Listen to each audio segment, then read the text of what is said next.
You're on the set of Talamasca. You better watch it, otherwise I'm going to come for you. And action. Talamasca is really, really dangerous.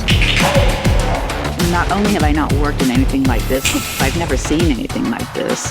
Shooting a spy show in a train station feels like classic spy novels. Definitely an unusual day at work. It gives you the chills.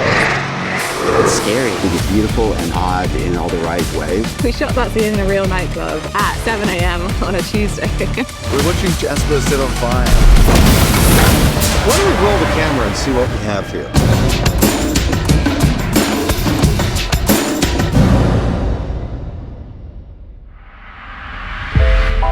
What's this? Our organization. Anne writes this Talamasca. If John le Carré were doing a show with vampires, what would it feel like? This show takes a really fresh approach to give everybody a real new view into a side of the Anne Rice world that was never really front and center. Anytime in the Anne Rice novels that you see the Talamasca, they are in the service of another story. If you isolated the Talamasca out of the rest of the Anne Rice novels, it really would be a spy story. What we're trying to do with this show is both embrace the spy genre, the shadows, the darkness. At the same time, there is a supernatural element to this.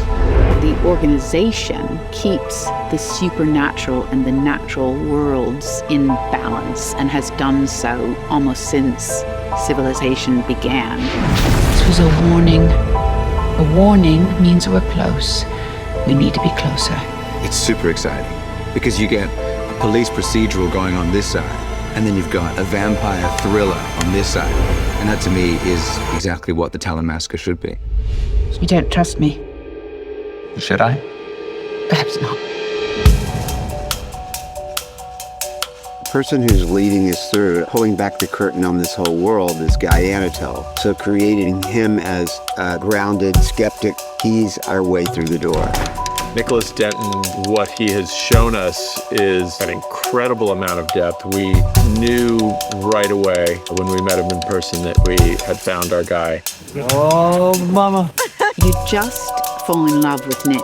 And I think that a lot of that is going on with Helen. I really like working with Elizabeth because we've built a real connection. The Talamasca tracks, observes, and occasionally intervenes and obfuscates in shadow worlds. Tracking, observing, and interfering with who? Guy has been told that the Talamasca deals with immortals and the paranormal, and he doesn't believe in any of it, so Helen takes him to meet one, a vampire named Burton. There's a problem. Which is? I don't believe in witches, vampires, ghosts, or demons. Oh, nobody does.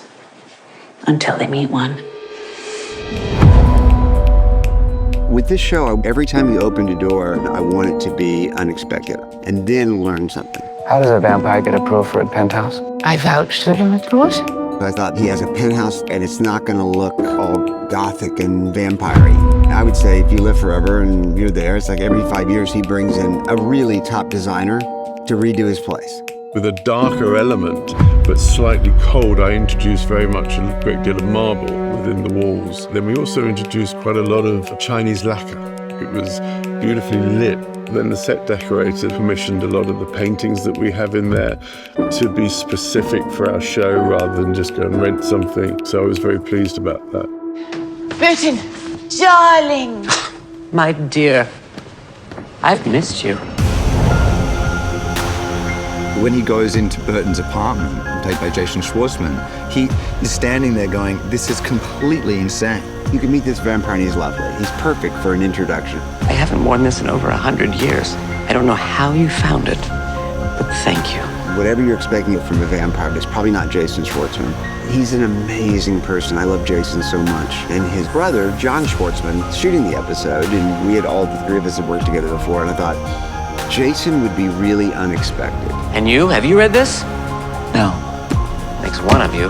My character is not very happy with the fact that this was published because it's a tell-all. Probably drives me nuts that I'm not a big part of it.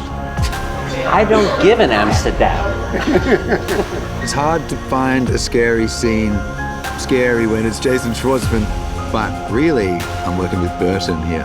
He's quite vicious, but also really my closest confidant in a vampire. Hey, fella. The way he encapsulated that character seemed to incorporate everything for me that's magical about the show. They're lying to you.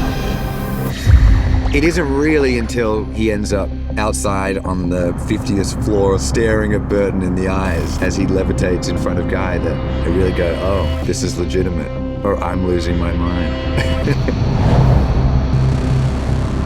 The scene with Burton and Guy is our first big piece of spectacle in the show. We're jumping out onto the ledge and Guy is in peril looking down in New York City. All of that was shot here on our stages at Space Studios in Manchester. So this is the set we built. As you can see, quite a small little set. The actors were about 5 feet off the floor, which is quite scary, but it's not the 100 foot that it should be. The whole time he's harnessed in, so he's 100% safe. And there's some great shots kind of looking down, which give you the real height and the real sense of danger. Burton was floating on a rig in front of him. I do all my own floating. I think that's a big reason why I was hired. John had seen, my floating work. Congratulations. I see why she's so fond of you. For a mortal, you are remarkable. That was the first stunt that I've ever done. The wind was coming, we were harnessed in, and I'm stuck to the wall, but I've got a little bit of slack to give me some space to lean forward so that I can pull myself back. Half your work's done for you in a way, because you just have to be scared and it works. Are you coming?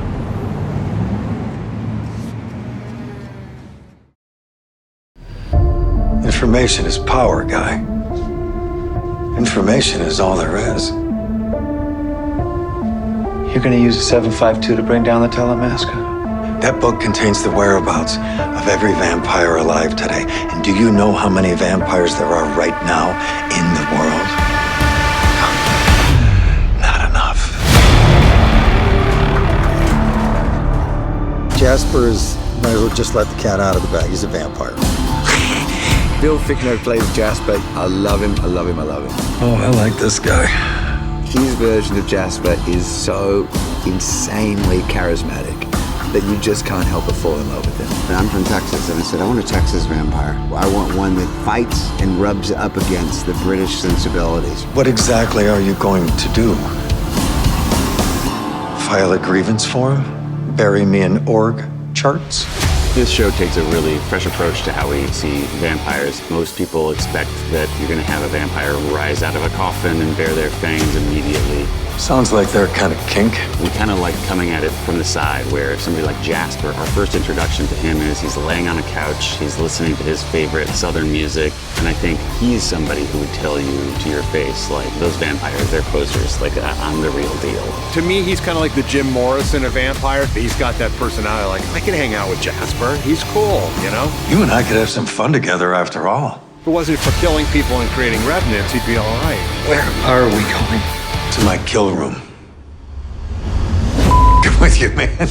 Relax. We're going to the basement. I'm standing there with Jasper in a bloody elevator together. He takes me down to his basement where he turns revenants and keeps people captured. It's pretty scary.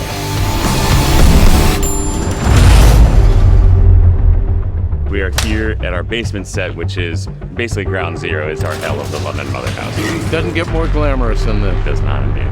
The basement of the Mother House is incredible. You step on and you don't have to try to figure out, geez, I wonder if I'm there.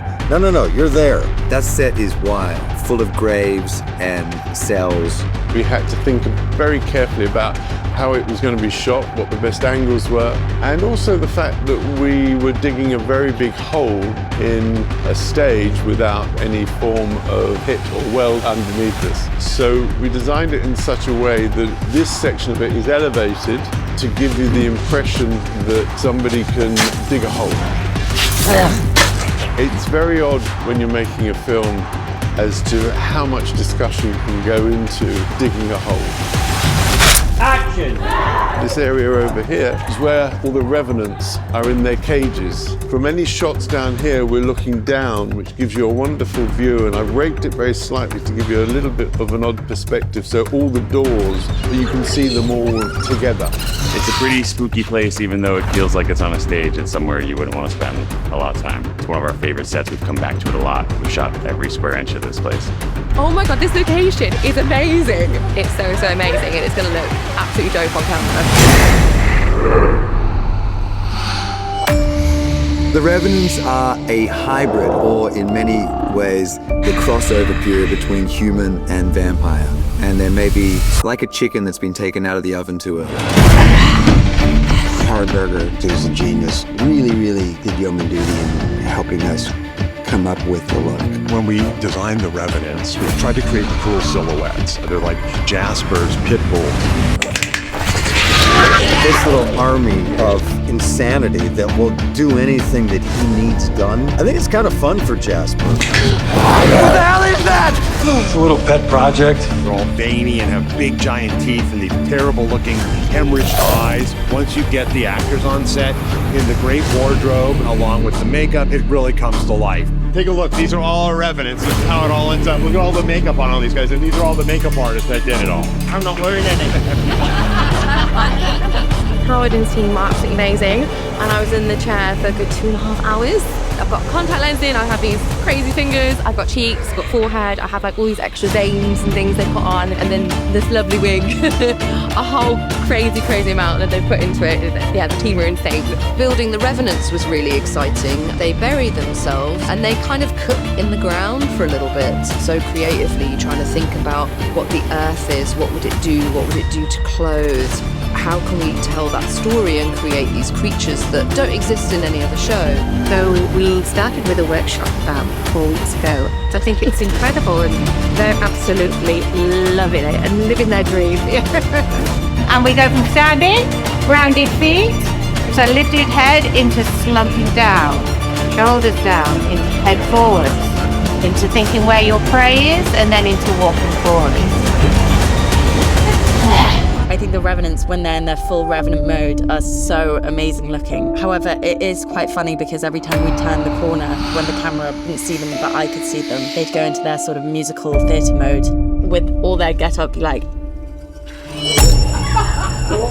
I didn't remain scared of them very long. Don't do this.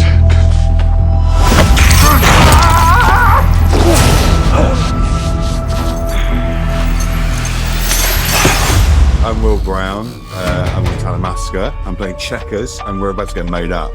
Feels like quite a nice little cuddle for my face. You always had deep vein thrombosis? It's the catering. Checkers, he's wearing full prosthetics. He's got a full forehead and sides of face. And we have to put this black goo in his mouth that he has to spit up and drool. He loves it. He's having a great time. This is playtime for Bill. I mean, first of all, the makeup team are absolutely incredible. Howard Berger is just an absolute genius. When you put a mask on, you can suddenly become like this sort of different character. So actually it's been really helpful. I normally have these talons, which will be really sharp. So it makes normal things like eating breakfast pretty difficult, but that's the only restrictions. I mean, it's top in class in terms of makeup and how it looks. Everyone's just like, whoa, scary. The cherry on the monster is the contact lens and dentures. That really is what ties it all together. The teeth scan was in and out in about 10 minutes, and then they made these absolutely incredible teeth. It was perfect. They came, just slotted them straight in and done. Checkers has had, I guess, what we'd call a blow down in the show. I really liked the idea that he was in this sort of slightly suit with his kind of pale pink shirt, which is lined with florals, knowing that we would be adding all of our kind of Revenant breakdown to his costume and creating something else with it. I probably had an easier time being human checkers, but Revenant checkers is a lot of fun. Ready to do some biting and eating. Hopefully the fans love it.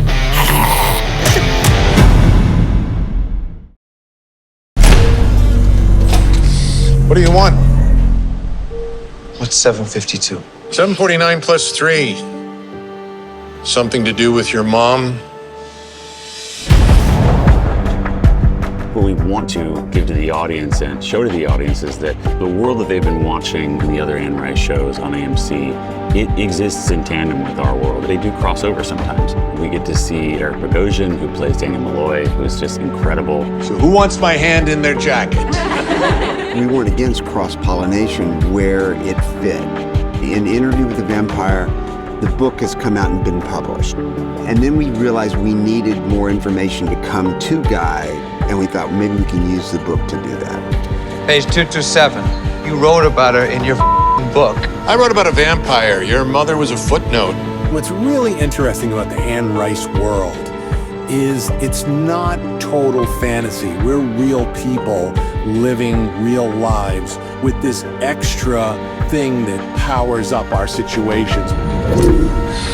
Stop it! I have a thing about people fishing around in my head without asking first.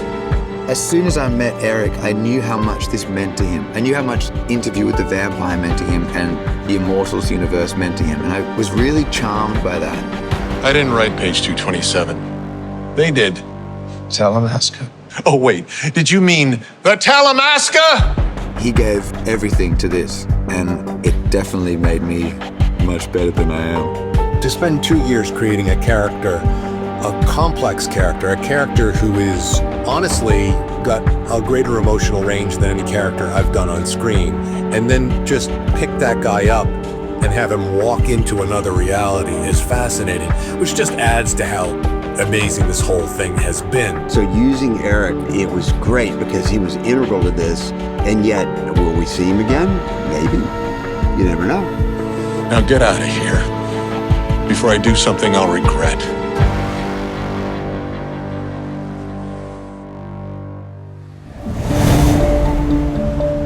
In episode 4, we have this big sequence that exists in the Westcroft Hotel. In the writer's room, I think this was probably our trickiest one. We had many different iterations of it. Ultimately, we wound up with this sequence in which Guy walks into the Westcroft Hotel. There's danger literally around every corner, but it's also this swank hotel with a good bar and a jazz band playing. And unbeknownst to him, there's another Talamasca agent who is here, and that's Raglan James. Hookers and spies can always make out their own kind. Adjunct professors, too. Raglan James.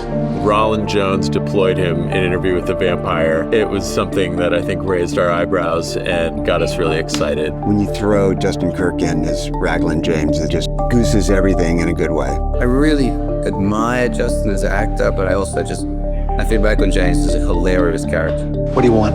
For you to walk right out of here, I will expense your drink. You're welcome. There's not a book in the Anne Rice universe called the Talamasca, but it is an element within the books. So we're sort of making our own way here. Allow me to orient you to the culture. Yes, I am on the Talamasca payroll, thin as it is. But make no mistake, there's no good and bad here. At the end of the day, what Guy thinks he's there for and what he thinks that Raglan is there for turns out not to be the case at all. What Raglan has been there to do is to complete a transaction for ancient vampire blood. It's kind of like a drug deal. Here we go. And action. Your hotel. It's real nice. This set, we're making it into a hotel penthouse. We are repurposing Burton's apartment and changing it around. All the windows and everything will be changed. Everything inside would be completely different. The fireplace becomes the front door. These doors here lead into a master bedroom. This scene does have pretty much every element that comes with being a part of the Talamasca. It's lies, deception, betrayal, who can you trust? Because when I'm in that room, no one can be trusted. I've got something else to offer. Him. That's an exceptional mind reader. No.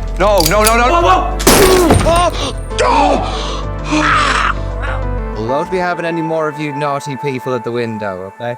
I'm trying to shoot a TV show here. This part of the scene is where Checkers climbs the outside of the hotel.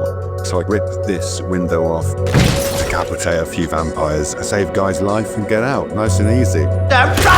We've scanned the window so we know exactly what it looks like. Then when Checkers comes and does his stunt pull, might need a little bit of extra help, a bit of pretty dust coming away from it as he sort of yanks the whole thing apart.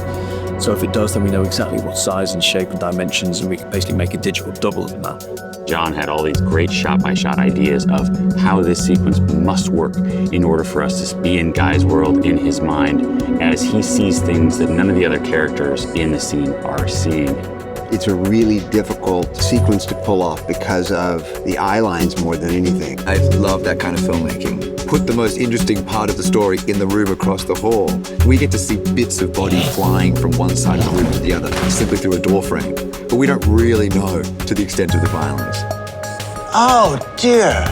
We both get out alive, and I'm the only one that gets shot. Get yourself to a hospital. This is all the hospital I need. Then I walk away with a big briefcase of ancient vampire blood, so I'm gonna be fine.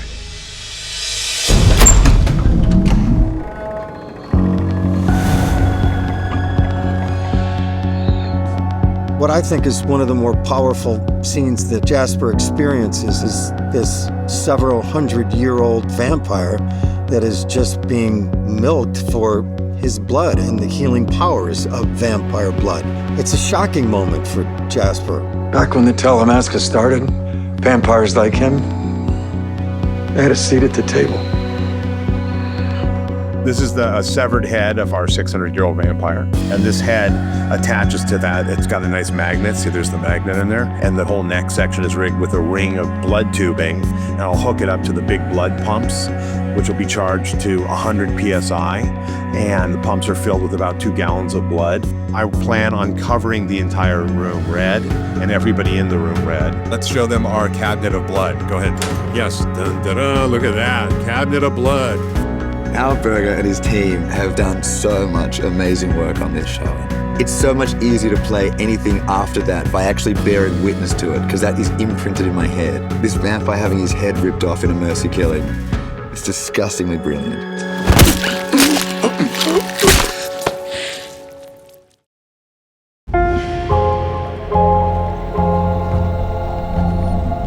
Help you with something? I was a friend at Coves's. Never seen you before. A recent friend. You can show your respects if you like.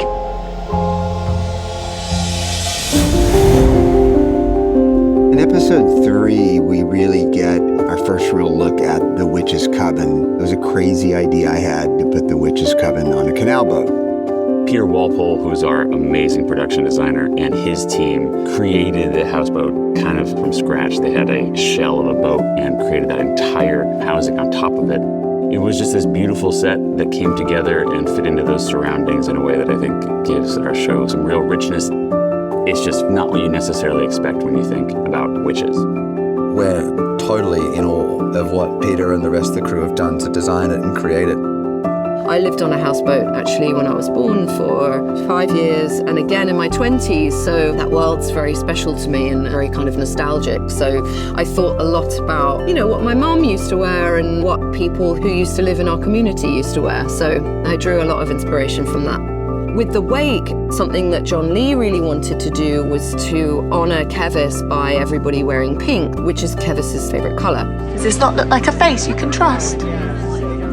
We didn't want them to look so witchy. We wanted them to have their individual characters, so we dressed them and then added pink to them. It feels very kind of authentic and like these women really live in this environment, and I think that felt very important to us. All of the sequences at the Maida Vale Coven with the witches are spectacular. 3, 2, 1, action! Hey. Guy. I'm Doris. She told me about you. She said you're a real catch. My first few days of filming were on the houseboat. The scene that I shot with Nick, the image that I would have in my head for Doris's perspective on Guy is that he's like a toddler running into a burning building. She just knows that he's going to get himself killed. We both came to it from really fractured places. They trust nobody. I know what you are. I don't have to ask. You're a liar. You just met me, okay? You're Talamasca. Part of Doris wants nothing to do with him because that could be dangerous for her. Another part of her sees that he's fundamentally a good person. Maybe there's a part of her that wasn't able to save Kevis, but maybe I can save Guy. You're not cut out for this. Doris, wait. We ended up having to interrupt a few takes because the snow was showing up in my hair. Okay, one more please, stand by. So it was freezing cold, and it was the middle of the night. So it was definitely a baptism of ice. The sets were very beautiful and the whole team were very welcoming. So it was a nice way to come in. We found them. We'll move in after sundown.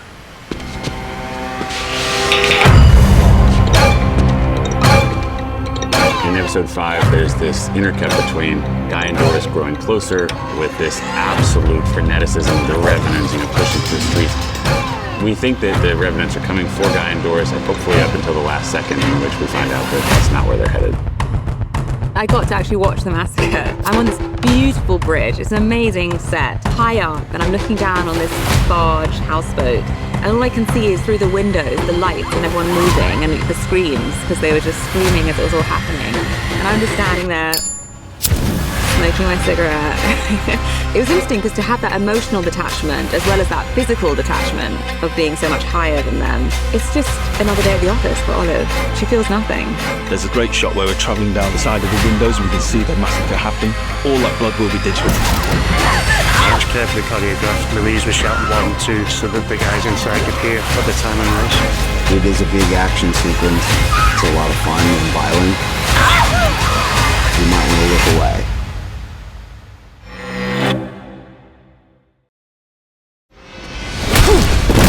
Who the hell do you think you are? Let me go, you child! We're down on this freezing floor in a basement. That's the girl. And my book! And Nick keeps saying to me, hey, when you grab my hair, can you just like a little bit less? And I'm like, I'm so sorry, buddy. I would get a hold of his hair and the nails they put on. After every take, Nick would go, hold on a second, and like take a few of the nails out of his hair. That's the nice thing about playing with someone like Bill, because you feel very safe with him. You're just going at it together, and it's so much fun.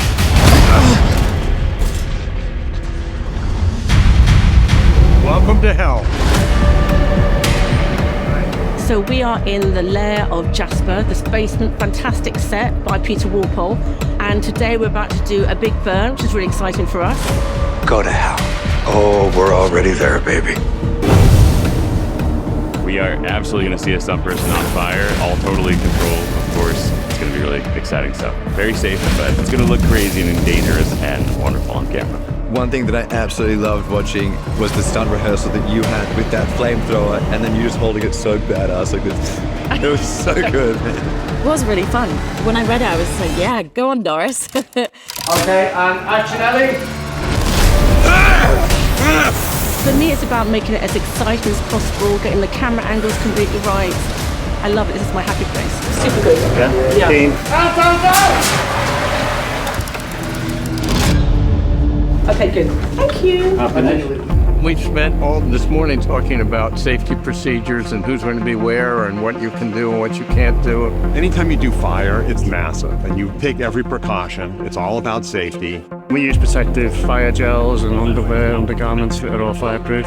We have medics and fire crew and stuff like that in place. Down. We worked closely with the Sparks and the SFX team to actually create the prop that Doris was holding. It's a spent flare which has been hollowed out with a light tape at the top. So that gives us the really beautiful red glow across the face. What surprised me in the rehearsals was how close someone could get to the end of the flame without feeling the heat. I wouldn't have thought that. So definitely an unusual day at work. I think nowadays audiences think everything's digital, but it's not. We do as much practical and in-camera as possible because it looks really, really great. It doesn't mean that the VFX doesn't look great. It's fantastic. It's where you combine the two techniques that creates that magic trick, and that's what makes it come to life. We had a stunt person on the day who was actually ignited, but then there was lots of moments where we actually need Bill to appear on fire as well. Howard Makeup made us a lovely prosthetic Jasper head cast. What we created had to look cosmetic and match Bill, as well as be protective and protect Ben, our stuntman. So it's a silicone mask, it's wigged and has specialty glass in the eye so that Ben can see. The whole mask is completely sealed, and right before we start shooting, there's a tube in his mouth, a breathing tube, and Gordon pulls that out, the hole seals, and that way no flames can get inside.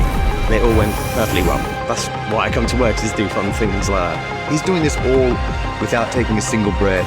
It's pretty cool. I've never seen a man be lit on fire before. As scary as it is, it's so well choreographed. It looks so real. This part here is amazing. I mean, it is real. There's no effects on that. Start digging. So I have to hit Bill Fickner with the shovel. In America, you call this a shovel, but we call it a spade. So this is the real spade which we liked, which is actually really heavy, and we got it aged down and it was really good, really liked it for the set. But then in the following block, it then turned into a weapon, so we had to get a foam one made. So this is completely lightweight and you can be hit over the head with it. And I got a good grip on that shovel, and although I've never hit anyone with a shovel before, I did feel like I could do it. These guys are taking the hits for us, and they make us look a lot better than we are. You kind of feel like they should be given a pat on the back, not a hit in the head. Action! I love the sequence where Guy and Doris are escaping from Jasper. What I get to see there is full creativity from all departments. Howard's team dressing these revenants and creating these monsters, pyrotechnics and flame work done with the stunts. And you've got also actors involved in there and this amazing set, and it's all like in this big symphony of creation. Have you got anyone that you can really trust? Yeah, maybe. Episode 6, it's full of stunts, it's full of aggression, it's full of physicality. Doris, drive! We go knife fight, car crash, Doris reveal. It's just like bang, bang, bang, bang. I love fight sequences. You know, it's something which is so far away from what I get to do in my daily life. It's like choreographing an intimacy scene, you know? It's a knife fight. I think they're always actually a lot more scrappy than you think. Watch this. We had our framework and we just went for it. It was a fight for his life, and I really felt that. And I was determined to get him. And then if it hadn't have been for the car crash, I think I would have won. I got stabbed twice. And lucky that knife was rubber, but we had fun with it. On screen it looks a lot more violent than it is. Doris! Bang! We were laughing after every take. Right, cool. You get that? It was a crazy reveal. We're running over, suddenly the door opens, there's a vampire.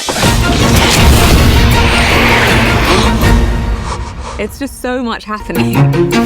You didn't tell me what you are? Does it change anything? Yes.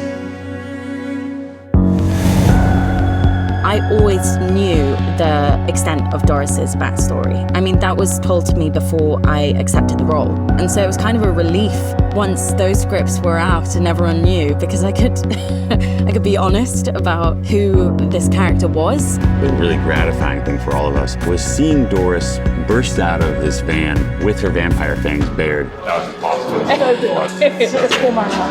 So what I saw from my distance was the teeth and the blood and the face and the sound. I think what really sells it is all the blood. See, that's how you become a vampire. No, it's not. It's freaky. Killing people seems more thrilling when you watch it, I think, than actually acting it, because, of course, my nails aren't actually cutting through their skin. It's a lot of smoke and mirrors. It's just scratch. It's just flesh wound. Jesus. For Doris, she's grown so adept at hiding the fact that she's a vampire. So she wears gloves to hide her vampire nails. She wears contacts. She's very good at controlling her anger so that her fangs don't pop out. So the reveal will be quite moving because you see what she's been repressing for this whole time. The 752 isn't a book, Guy. It's you.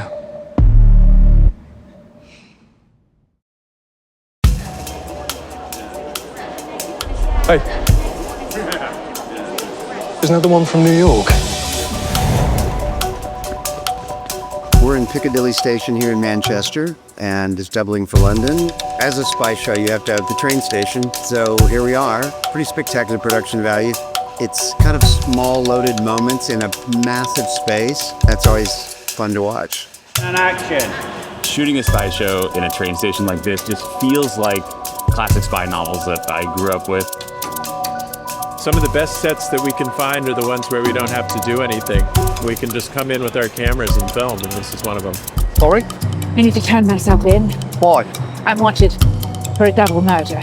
Well, we're in a freezing cold station at 2 o'clock in the morning, but it's fun. There's a real sense of camaraderie when you're dealing with those difficult hours and battling the elements. Guys working in the camera department were coming around with lemon drizzle cake to perk everybody up. The commitment of this crew is just something that I find to be so moving, and it just lifts you up and you just want to do anything in order to not let them down.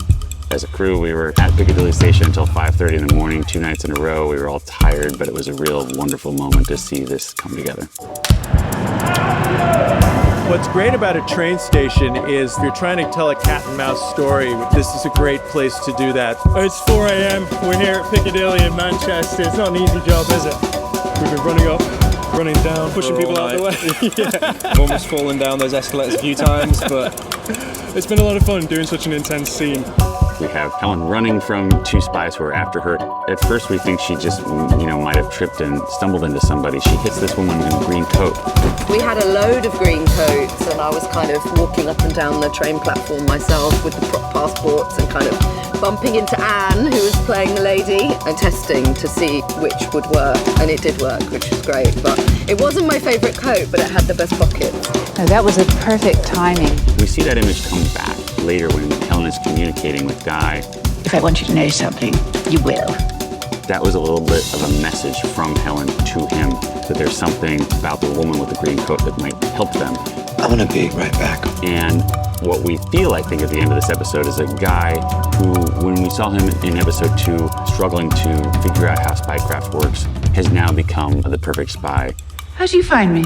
I cased the neighborhood till I found the blandest looking storefront with a flat above it and the blinds pulled shut. I know there's been an evolution with Guy's kind of mind-reading abilities, and this is kind of at the peak of that. Seeing memories kind of pass from one person to the other. I knew that we had such a brilliant director in Louise on the last episode. I could tell that the way she was shooting the escalator going down, the sound of the crowd, all these things are coming into play almost like a piece of music that keep that emotional tension high. The big production design, all this is fantastic to see, but it's going to come down to close-ups, and they're such fine actors that they can tell a story without words. Wait, they'll see you. It is a culmination of everything that we've been working on the entire series. Go. Talamasca, the show, is a beautiful marriage between spy world and supernatural world. It's also family drama, and somehow it just weaves together into this perfect mix that exists for your pleasure. So do I have your attention? It wasn't that much more than a year ago. I was sitting by myself making stuff up. I can't believe that somebody was supportive enough and enthusiastic enough to say yes to it, and then you show up on set and it's happening. The crew and the cast is the best I've ever worked with. There's such a good camaraderie on this show. This feeling of a group all coming together with one purpose in mind is such a satisfying feeling. Everyone is a dream to work with from every single level, behind the camera, in front of the camera. So I'm emotional. I'm sad. I'm sad that it's over. I have fun every day. I really enjoy being here. I really enjoy the crew, especially Nick. It was just a real highlight. I mean that. I'm really proud of us as a team. We did it, and it's original, and it's charming, and it's exceeded my expectations beyond belief. I really hope all this is worth it for you. We are going to miss it a lot. We are. Miss each other a lot. We've had a really good time. I know that people tell you this, but man, it's just like we love watching you every day.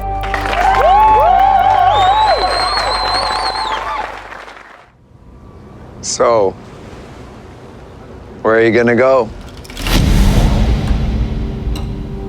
I think we've done something pretty remarkable with this season, which is to take a character from really just the most humble, average, everyman into this world of the supernatural, of espionage, of international intrigue, and I think we're setting ourselves up for some interesting things to come. Yeah, okay, that's good. I hope the cliffhangers at the end have viewers asking, wow, what's going to happen? I think I know where your mother is. I don't know if it's a happy ending. They think that they might be getting away, but I mean, someone's looking at them on that boat. I think Helen has had it with the Talamasca. She might be done with it, but I don't know. I don't know. How many vampires would you say are in the world? Not enough. I have no idea what the future is going to be, but I can tell you this much. If Jasper's in that future, he won't be out of control for long. This potentially is the badass duo of season 2. It's definitely the badass Come on. World of new possibilities. You've got ample opportunity and runway for the story to go lots of cool places. You might be very surprised by what's possible. It's an amazing, amazing show. I'm so thrilled. Let's keep going.